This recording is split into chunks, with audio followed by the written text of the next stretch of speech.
through the Prophet's Diary of 9th August 2021, released at 9 a.m. during a prayer meeting, the man of God, Prophet Xavier Kale Alpha, prophesies, saying, "I see something and I am hearing voices. I see the Spirit of God. He's holding a book and pen and he's telling me, write these things down. It's like he has opened a window and we are looking straight into a palace. I see that this is me and my wife. He is causing our eyes to look straight into a palace. And to look straight, I see like this is Russia also." Furthermore, in the second prophecy of the Prophet's Diary, Prophet Xavier Kale Alpha continues to prophesy. He says, pray for Russia too. Pray for Putin. He says this community shall stand against him and detest his own ideologies. Pray for him. I see a balance. I see like a weight scale, and this scale is not even. One side is heavier than the other, but the weight on one side is a combination of many things: nations, support from the foreign world, and I see Putin stand alone on the other side of the weights. And thus says the Spirit of God. The arrows of rage, the arrows of contradiction, the arrows of terror fly over to him from the seas. They fly over to him from the oceans. 6 months later, the prophecy comes to pass. The fulfillment of the prophecy starts on 24th February 2022 when Russia launches a full-scale assault on Ukraine. Russia launched an all-out invasion of Ukraine by land, air, and sea, which is the biggest attack by one state against another in Europe since World War II. The Russian president says a military operation is now underway in eastern Ukraine. Russian troops and tanks have entered Ukraine on all fronts. All these cities are under attack, including the capital of Kyiv, which has become Putin's main target. The attacks began on Thursday after Russian President Vladimir Putin said in a televised address that he has approved a special military operation. Мною принято решение о проведении специальной военной операции. Satellite images showed at least 100,000 Russian troops and military equipment piling up along the border of Ukraine.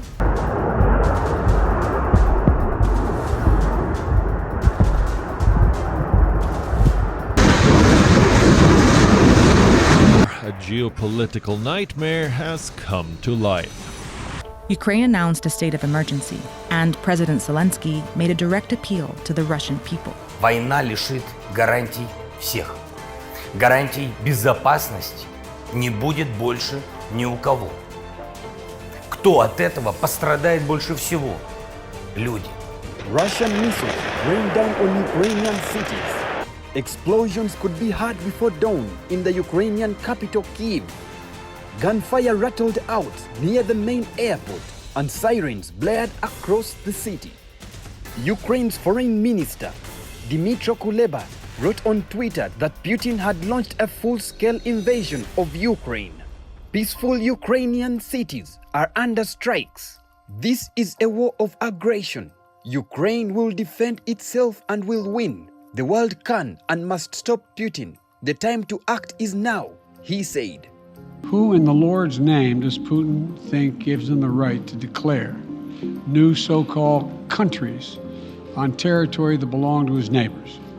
On 27th February, just 3 days after Russia invaded Ukraine, Ukrainian President Volodymyr Zelensky put out a call for foreign volunteers to join the Ukrainian armed forces, announcing the creation of an international legion.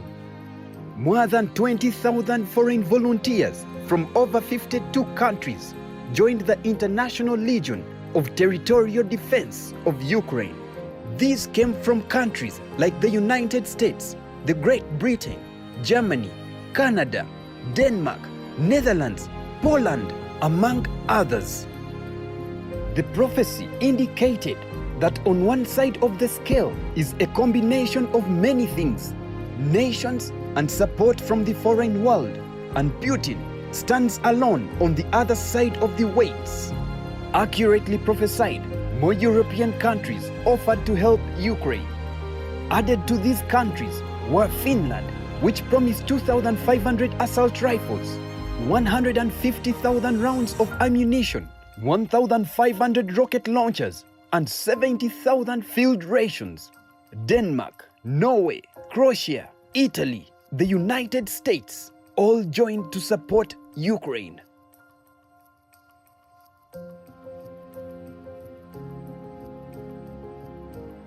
But also for the very first time in the European Union, providing military equipment to Ukraine, a country under attack in conflict. Nations have opened their borders as hundreds of thousands of Ukrainians attempt to flee.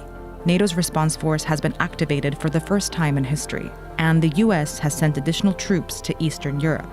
This is the most dangerous moment in European security for a generation. Because of the war, the US, the European Union, the United Kingdom, Japan, Canada, Taiwan, and New Zealand unveiled sanctions against Russia that target banks, military exports, and oil refineries. World leaders have spoken out against Russia's invasion. The response by Canada and our allies will be swift, and it will bite. So countries around the world are imposing some of the harshest economic sanctions to slow Putin down. These sanctions are wide-reaching. They will impose severe costs on complicit Russian elites, and they will limit President Putin's ability to continue funding this unjustified invasion. We will agree a massive package of economic sanctions designed in time to hobble the Russian economy, targeting people and organizations connected to the decision to recognize the breakaway areas and with links to Russia's military. So, for example, wealthy individuals, politicians, and some banks. Germany's made a big move by suspending the final approval for Nord Stream 2, a major gas pipeline from Russia which has already been built. This further added support from the foreign world to Ukraine against Russia, evidently proving the prophecy. The European Union stands with Ukraine and its people. We will continue to support them. Ukraine will prevail. The response from the European Union and the counter-attack by Ukraine proved the arrows of rage and the arrows of terror, as was prophesied. What's the response been? Well, from Ukraine and the West, outrage, basically. Україна однозначно кваліфікує останні дії Російської Федерації як порушення суверенітету та територіальної цілісності нашої держави. Also, anti-war protests began in a number of Russian cities since the invasion began, proving the arrows of contradiction. Anti-war protests have broken out around the world, including in Russia, despite the risk of arrest. The prophecy continues declaring that the Spirit of God says, "But if he will not cease to seek the Lord and to seek my prophets, to be advised to even change on his ways, he says, these arrows shall find him. History shall be made in Russia. Arrows of assassination, plans of terror, even nature shall go against him. Earthquakes, floods, nature shall go against him. Thus says the Spirit of God, that I will preserve his seat. I will preserve his seat." The Spirit of God says, "For he has forsaken the poor. He has locked up the prisons for no reason." He says, "I hear the cry of those which have been cut off. I hear the cry of their families, the poor." On the 5th of March 2022, Russian President Putin signed a new law into effect that calls for sentences of up to 15 years in prison for people who distribute false news about the Russian military. The Kremlin said it needed a harsh new law to tackle such reports due to the current information war. The prophecy continues to declare. He says, "I am the Lord that presides over every human being, and this that my servant declares shall be noised all over the world, that Russia will know I am still with them to show them my mercy, to show them my mercy. And if they will hearken and change their ways, says the Spirit of God. The end that the enemy has plotted for them by causing them to turn against me shall not come yet.